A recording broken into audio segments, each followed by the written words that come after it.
Praise the Lord. The best wishes to you and your family members in the name of God. దేవుని నామమునకు మహిమ కలుగును గాక. దేవుని నామం పేరిట మీకును మీ కుటుంబ సభ్యులందరికీ శుభాభివందనములు. ఈరోజు దేవుని వాగ్దానము, టుడే గాడ్స్ ప్రామిస్. ఆయనలో జీవముండెను, ఆ జీవము మనుష్యులకు వెలుగై ఉండును. యోహాను సువార్త 1వ అధ్యాయం 4వ వచనం. There was life in him, and that life was shining to men. The book of John chapter 1 verses 4. క్రీస్తునందు ప్రియా సహోదరి సహోదరులారా, దేవుడైన యెహోవా ఈ ఉదయకాల సమయములోను నీతో నాతో మనందరితోనూ సెలవిస్తున్న వాగ్దానము. చూడండి ప్రియా సహోదరి సహోదరులారా, మన దేవుడు మనలను ప్రేమించి మరి యొక్క ఉదయకాల సమయమును దేవుడు మనకు దయచేశాడు. అదే విధంగా సాధారణంగా మనుషుల యొక్క జీవితాలలో అనేక చీకటి శక్తులు, సాతాను బంధకాలు వారి జీవితంలోనికి ప్రవేశించి వారిని ఎంతగానో చీకటిలోనికి నెట్టివేస్తున్నాయి. దానివల్ల మనుషులు అనేక రకాల సమస్యలు, ఆర్థిక ఇబ్బందులతోనూ అనారోగ్య పరిస్థితులతోనూ బాధపడుతూ ఉంటారు. వారు నశించిపోయిన ఆత్మలు వలె జీవిస్తూ ఉంటారు. కానీ దేవుడు జీవము కలిగిన వాడు, ఆయనలో జీవం ఉంటుంది.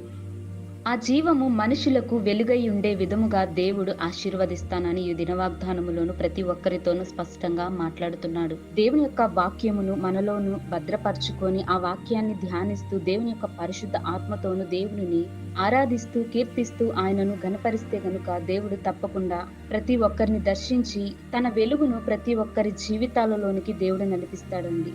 కనుక మనమందరూ దేవుడైన యేసు ప్రభువును నిత్యము మనలను భద్రముగా కాపాడుతూ మనకు మంచి ఆరోగ్యమును, మనకున్నటువంటి మన కుటుంబ జీవితాలలో ఉన్నటువంటి సాతాను శక్తులు, అంధకార శక్తులు మా దేవుడు వాక్యం చేత, దేవుని యొక్క వెలుగు చేత అవన్నీ మన జీవితంలో నుంచి దేవుడు తీసివేస్తాడండి. వాటిని తొలగిస్తాడు. దేవుని యొక్క ఆత్మను, దేవుని యొక్క తేజో మహిమను మన జీవితాలలోనికి దేవుడు ఉదయజేస్తాడు. కనుక నీవు నేను మనమందరమును దేవుడైన ప్రభు అయిన యేసుక్రీస్తునందు మనమందరము విశ్వాసం ఉంచి ఆయనను ధ్యానిస్తూ ఆయన ఆత్మకు జీవముంది కనుక నీవు నేను మనమందరమును ప్రభు అయిన యేసుక్రీస్తునందు నిత్య జీవమును మనమందరమును పొందుకొని ఇందుముగాక.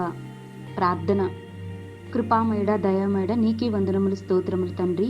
ఈ ఉదయకాల సమయంలో దేవా శ్రేష్టమైన వాగ్దానముతో మాతో మాట్లాడారందును బట్టి స్తోత్రాలు. దేవా, చీకటి జీవితాలలో జీవిస్తున్న ప్రతి ఒక్కరిని నీ వెలుగులోనికి నడిపించుము దేవా. ప్రభువా, నీలో జీవం ఉంది, నీ వాక్కులో జీవం ఉంది ప్రభువా. నీవు మాట్లాడుతున్న ప్రతి దానిలో జీవం ఉంది ప్రభువా. సహాయము దయచేయండి. మనుషుల యొక్క జీవితాలలో నీ వెలుగుతో నింపి వారి జీవితాలలో ఉన్నటువంటి శక్తుల నుండి ప్రతి ఒక్కరిని విడిపించి నీ యొక్క పరిశుద్ధ ఆత్మతోను, నీ యొక్క వెలుగుతోను ప్రతి ఒక్కరి జీవితాలలోనూ నెమ్మదిని, శాంతిని, నీ తేజో మహిమను, నీ యొక్క వెలుగును ప్రతి ఒక్కరి జీవితాలలోనికి నడిపించమని యేసు నామమున అడిగి వేడుకొంచున్నాను తండ్రి. ఆమేన్.